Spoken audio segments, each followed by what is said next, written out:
Ram சரணோட birthday ஸ்பெஷலா பெட்டி மூவிக்கான teaser March 27 காலையில 11:07 ரிலீஸ் ஆக போகுது. ஏப்ரல் 30 மூவி ரிலீஸ் ஆகும். புஜ்ஜு பாபு சனா டைரக்ஷன்ல ராம் சரண், ஜான்வி கபூர் நடிக்கிறாங்க. ஏஆர் ரஹ்மான் மியூசிக் பண்றாரு.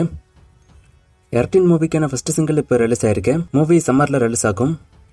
விஜய் ஆண்டனியோட நூறுசாமி மூவிக்கான ஃபர்ஸ்ட் சிங்கிளும் இப்ப ரிலீஸ் ஆயிருக்கு. இந்த படமும் சம்மருக்கு தான் ரிலீஸ் ஆக போகுது. சீக்கிரமே ரிலீஸ் டேட்டை அனௌன்ஸ் பண்ணிருவாங்க. பிச்சைக்காரன் எடுத்த சசி டைரக்ஷன்ல விஜய் ஆண்டனி, திஷான், சுவாசிகா நடிக்கிறாங்க. ரியராஜோட அடுத்த பட டைட்டில் மேடி. இந்த மூவிக்கான பூஜை இன்னைக்கு நடந்திருக்கு. கார்த்திகேயன் டைரக்ஷன்ல ரியராஜ், சானியா ஐயப்பன், அஜு வர்கீஸ், ஆர்ஜே விஜய், சிங்கம்புலி நடிக்கிறாங்க. திபு நிலன் தமஸ் மியூசிக் பண்றாரு. மூவிக்கான ஷூட்டிங் சீக்கிரமே ஸ்டார்ட் ஆக போகுது. திருஷ்யம் 2 படம் ஏப்ரல் 10 ஆல் இண்டியா லெவல்ல ரீ-ரிலீஸ் ஆக போகுது. இது அபிஷியலா இப்போ அனௌன்ஸ் பண்ணிருக்காங்க. திருஷ்யம் 3 அடுத்து ரிலீஸ் ஆக போகுது. இதனால இந்த படத்தை இப்போ ரீ-ரிலீஸ் பண்றாங்க. ஏப்ரல் 9 வரதா இருந்த லீடர் படம் இப்போ ஒரு வாரம் முன்னாடி ஏப்ரல் 3 ரிலீஸ் ஆக போகுது. இது அபிஷியலாவே அனௌன்ஸும் பண்ணிட்டாங்க. பரத்தோட கலிதாஸ் 2 படமும் ஏப்ரல் 3 தான் ரிலீஸ் ஆக போகுது. இந்த படம் ஏப்ரல் 10 ரிலீஸ் ஆகும்னு அனௌன்ஸ் பண்ணாங்க. ஆல்ரெடி இந்த படம் போஸ்ட்பாண்ட் ஆகி தான் ஏப்ரல் 10க்கே போச்சு. திரும்ப இந்த படம் இப்போ ப்ரீபான் ஆகி ஏப்ரல் 3க்கு வந்திருக்கு.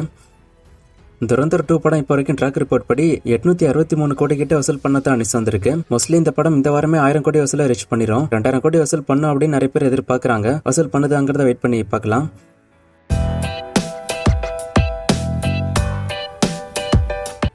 சூர்யா 47ஓட ஷூட்டிங் பத்தி கேட்டிருக்காரு. சூர்யா 47ஓட ஷூட்டிங் இன்னொரு 2 to 3 மாசத்துக்குள்ள முடிஞ்சிடும். இந்த 3 மாசங்கிறதே அதிகம் தான். ஏன்னா இந்த மூவிக்கான ஷூட்டிங்கை ஃபாஸ்டா முடிக்கத்தான் பிளான் பண்ணிருக்காங்க.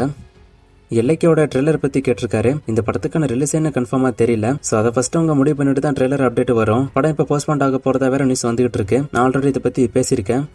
எஸ்.ஜே. சூர்யாவோட கில்லர் மூவிக்கான அப்டேட் கேட்டிருக்காரு. மூவிக்கான ஒர்க்கு போய்கிட்டு இருக்கு. ஃபர்ஸ்ட் லுக் விட்டாங்க. அதுக்கப்புறம் பெருசா ஒன்னும் அப்டேட் வரல. சோ மூவிக்கான ஒர்க்கை முடிச்சுட்டு தான் அப்டேட் விடுவாங்க அடுத்து நினைக்கிறேன். நான் அப்டேட் வந்தா சொல்றேன். டயங்கர் மூவி ஏப்ரல் 30 ரிலீஸ்னு கூகுள்ல போட்டிருக்கு. இது உண்மையா என்னன்னு கேட்டிருக்காரு. இது உண்மை கிடையாது. ஆல்ரெடி ஏப்ரல் 30 தனுஷோட கரப்படம் ரிலீஸ் ஆக போகுது. இந்த 2 படத்துக்குமே வேல்ஸ் தான் ப்ரொடியூசர். சோ வேல்ஸ் ப்ரொடியூஸ் பண்ற 2 படத்தை எப்படி ஒரு டைம்ல ரிலீஸ் பண்ணுவாங்க? இது ஃபேக் தான். ஏஆர் ரஹ்மானோட லைனப் அண்ட் கலாமோட பயோபிக் மூவில ஏஆர் ரஹ்மான் தான் மியூசிக் பண்ண போறாரான்னு கேட்டிருக்காரு. அந்த போஸ்டர்ல அவங்க மியூசிக் யாருன்னு மென்ஷன் பண்ணல. சோ அந்த படத்தோட அப்டேட் அடுத்து வந்தா தான் தெரியும். நான் ஏஆர் ரஹ்மானுக்கான லைனப்பை தனி வீடியோவா போடுறேன்.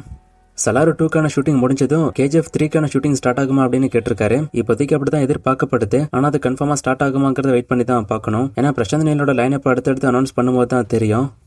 கஷ்டப்பட்ட வீடியோல ஒரு ஃப்ரேம் கொடுத்து கண்டுபிடிக்க சொன்னேன். இது யாரு அப்படின்னு. ஆன்சர் நிறைய பேர் கரெக்டா கண்டுபிடிச்சிங்க. மமிதா பைஜு தான். இது இன்னைக்கான ஃப்ரேம். இது யாரு அப்படின்னு கண்டுபிடிங்க. இன்னும் நிறைய மூவிஸ்க்கான அப்டேட் எல்லாம் கேட்டிருக்கீங்க. இந்த மூவிஸ்க்கான அப்டேட் எல்லாம் இப்போதைக்கு கேட்டே இல்ல. நான் அப்டேட் வரும்போது சொல்றேன். வேற கொஸ்டின் இருந்தா கேளுங்க.